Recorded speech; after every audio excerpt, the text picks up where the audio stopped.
வணக்கம். எழுத்தாளர் சுஜாதாவின் ரத்தம் ஒரே நிறம் நாவல் வாசிப்பது உங்கள் பிரமிளா. அத்தியாயம் 9. சிவகாமிக்கு உற்சாகம் பொங்கியது. அது எங்க அக்கா கொட்டு சத்தத்தில் இருந்தே தெரிஞ்சு போச்சு. உன்னை காப்பாற்ற வந்திருக்காங்களா? ஆமா என்றால் சிறு குழந்தை போல் தலையாட்டி கொண்டு என்று சிரித்தாள் அந்த சோழி பல் பெண் பிள்ளை. இந்த இடத்திலிருந்து வெளியே போக ஒரு வழிதான் இருக்குது பொண்ணே, அது சிப்பாய்ங்க மடியில வச்சு தூக்கிட்டு போறப்ப என்று சொல்லிவிட்டு மறுபடி உரக்க சிரித்தாள். சிவகாமி தீர்மானம் இல்லாமல் அவளை பார்த்தாள். வெளியே கொட்டும் சப்தம் அதிகரிக்க அதிகரிக்க அவள் பதற்றம் அதிகரித்தது. கிட்ட வந்துகிட்டு இருக்காங்க, எப்படியாவது என்னை இங்கே அடைச்சு வச்சிருக்கிறத அடையாளம் காட்டி போடணும். எப்படி யோசித்தாள்.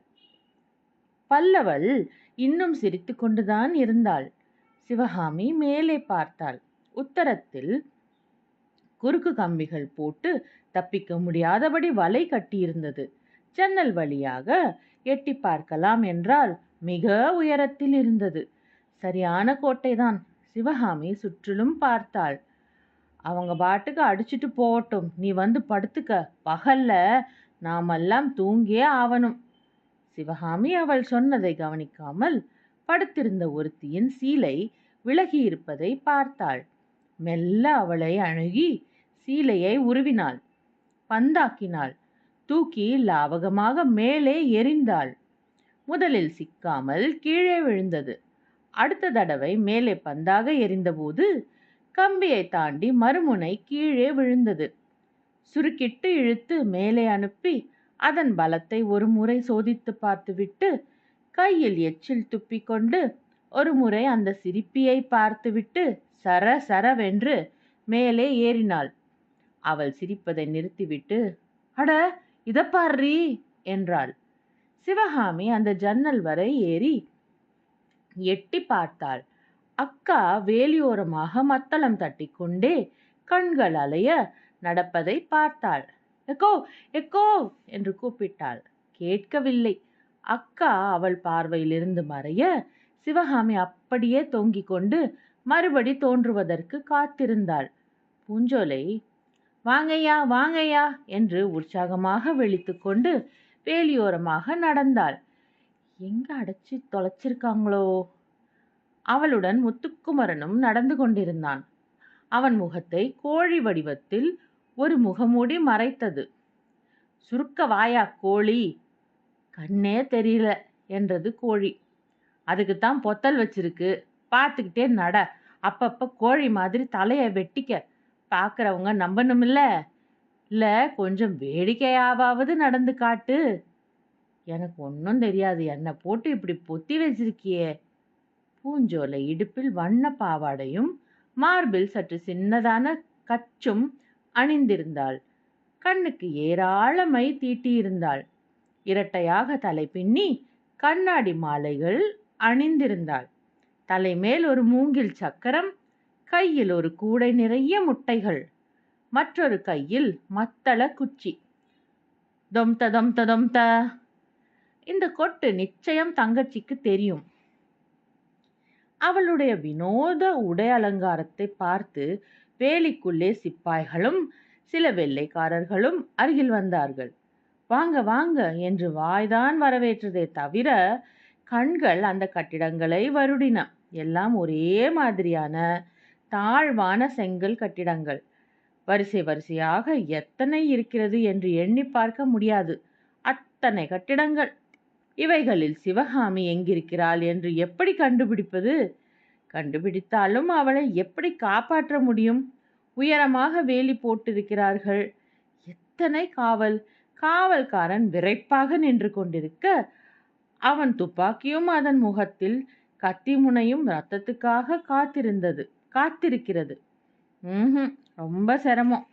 பூஞ்சோலை தன் கழுத்து மத்தளத்தை சுழற்றி வைத்தாள்.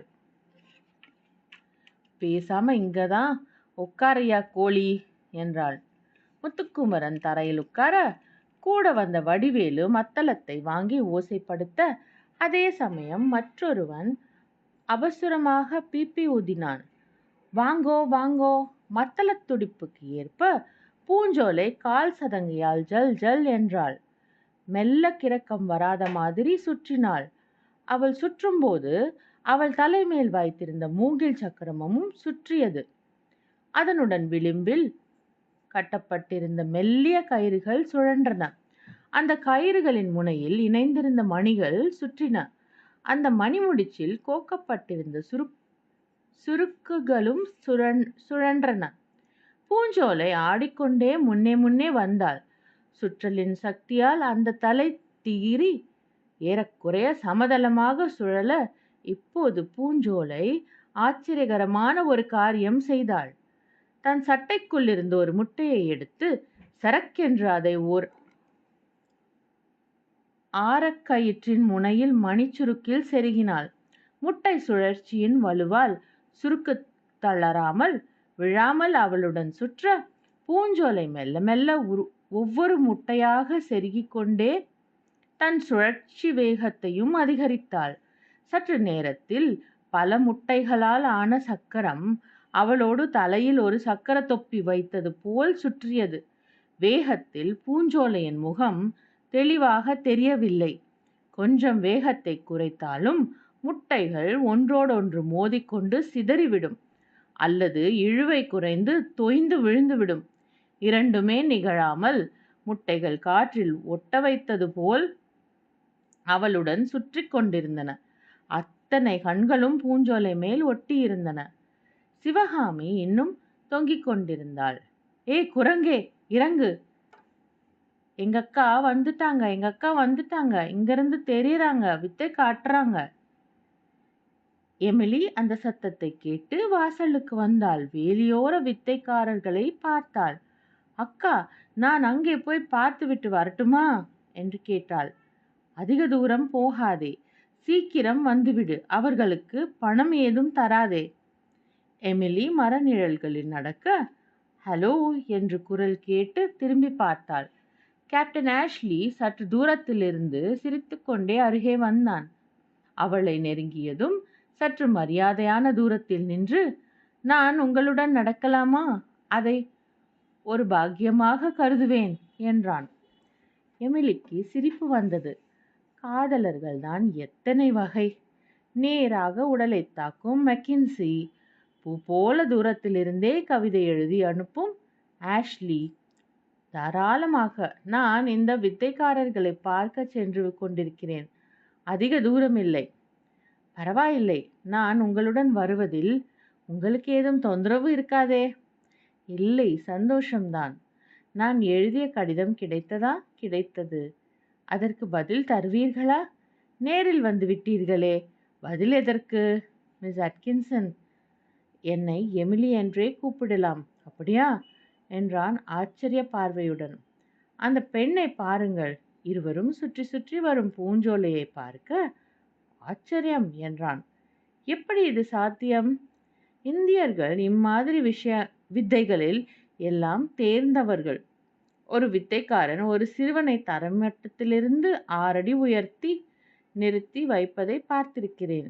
இந்த பெண் எப்படி நிறுத்தப் போகிறாள்? எல்லா முட்டைகளும் நொறுங்கி போகிறது.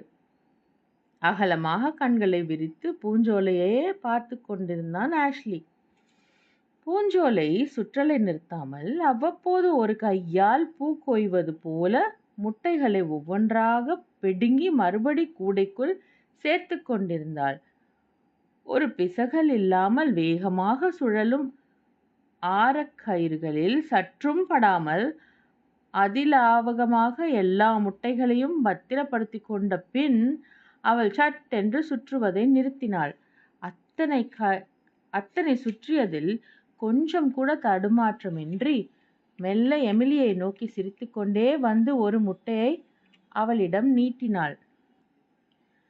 பூஞ்சோலை ஒரு முட்டையை உடைத்து காட்டினாள். நிசா முட்டைதான் துரையம்மா. எல்லோரும் அவளையே பார்த்து கொண்டு கை தட்டினார்கள். இப்போது வேலியோரத்தில் நிறைய பேர் சேர்ந்திருந்தார்கள். சிவகாமி அடைபட்டிருந்த கட்டிடத்துக்கு காவல்காரர்கள் கூட மெல்ல அவர்களை நெருங்கி வேடிக்கை பார்க்க வந்தனர். பூஞ்சோலை பேசிக்கொண்டே வேலியோரமாக நடந்தாள். அவள் கண்கள் அலைந்தன. சிவகாமி, அக்கோ அக்கோ என்று கூப்பிட்ட சத்தம் அவளுக்கு மத்தள சப்தத்தில் கேட்கவில்லை. சிவகாமி ஒரு கையால் தொங்கிக் கொண்டு மற்றொரு கையை வேகமாக அசைத்தாள். அக்கா அக்கா, இங்க பாரேன், நான் இங்க இருக்கேன். வேறு வித்தைக்காரர்கள் வேடிக்கை வேடிக்கையாக பல செய்தார்கள். ஒரு கை கண்ணாடி கண்ணை சட்டென்று பிடுங்கி எடுத்து காட்டி பயப்பட வைத்து சிரிக்க வைத்தான். ஒருத்தன் கத்தி விழுங்கி காட்டினான். ஒருத்தன் கூழை பாம்பை கழுத்தில் போட்டுக்கொண்டு அதை சற்றே கடித்து காட்டினான். இன்னொருத்தன் ஏணியில் தானாக ஏறிக்கொண்டு நடக்க அவன் சகா 100 கஜம் நூல் பந்தை விழுங்கிவிட்டு வயிற்றில் ஒரு வெட்டு போட்டுக்கொண்டு அந்த காயத்தின் இரத்தத்தின் ஊடே அந்த நூலை ஒற்றை இழையாக இழுக்க ஆரம்பித்தான். எமிலி அதை பார்த்து பயந்து போய் சிறு குரலில் கத்தினாள். பயப்படாதீர்கள், எல்லாம் கண்கட்டு வித்தை. என்னால் பார்க்க முடியவில்லை ஆஷ்லி, வாருங்கள் போகலாம். அவர்கள் இருவரும் விலக மற்றவர்கள் அந்த வித்தைகளை ஆர்வத்துடன் பார்த்து கொண்டிருக்க பூஞ்சோலை அந்த சன்னலை பார்த்துவிட்டாள். நடன அடி தவறாமல் கீழே உட்கார்ந்திருந்த கோழியிடம் வந்து அதன் மூக்கை திருகுபவள் போல, அடைச்சு வச்சிருக்கிற இடம் தெரிஞ்சு போச்சியா என்றாள். எங்க என்றது கோழி. எதிர்த்தாப்புல புங்க மரத்து நிழல்ல 2வது கட்டடம் சன்னல் வழியா தெரியுது. சரி, நீ வித்தை காட்டிட்டுரு, நான் பார்த்துக்கிறேன் என்றான் முத்துக்குமரன். சாக்கிரதையா, கவலைப்படாத.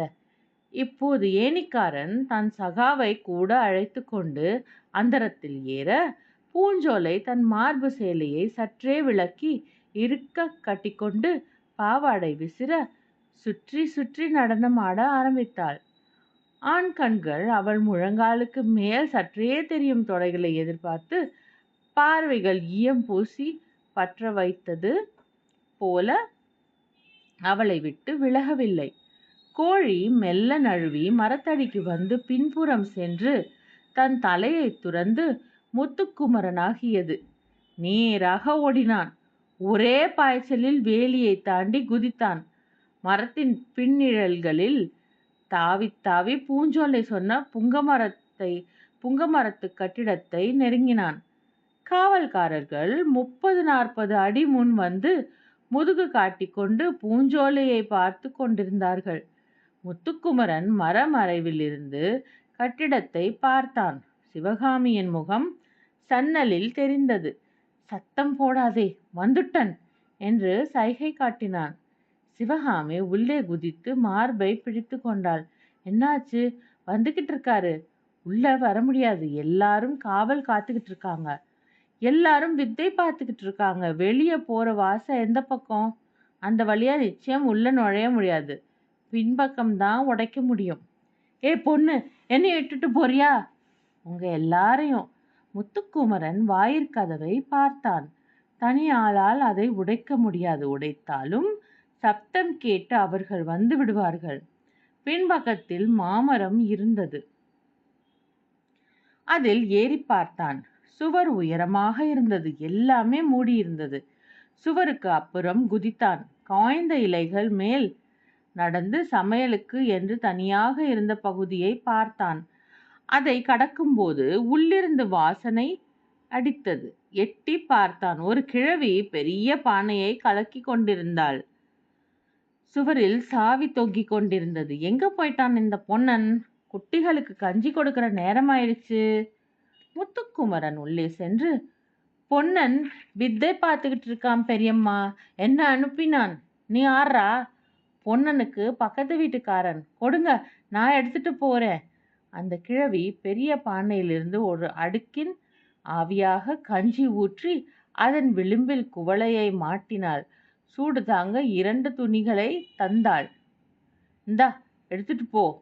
முத்துக்குமரன் அதை தூக்கி எடுத்துக்கொண்டு புறப்படுகையில், சாவி எடுக்காம போறியே என்றாள். சுவரில் மாட்டியிருந்த சாவியை எடுத்து கொடுத்தாள். ஜாக்கிரதை, ஆள் புதுசு, சிப்பாய்ங்க இல்லாம திறக்காத, சத்தம் போடுவாங்க என்ன? சரி, வெளியே வித்த பாருங்க, நல்லா இருக்குது பெரியம்மா. முத்துக்குமரன் அந்த கதவை நெருங்குகையில் கூட்டத்தில் வேடிக்கை பார்த்து கொண்டிருந்த பொன்னன் எழுந்தான். இத்துடன் 9வது அத்தியாயம் நிறைவடைகிறது. நாளை 10வது அத்தியாயத்தில் சந்திப்போம். வணக்கம்.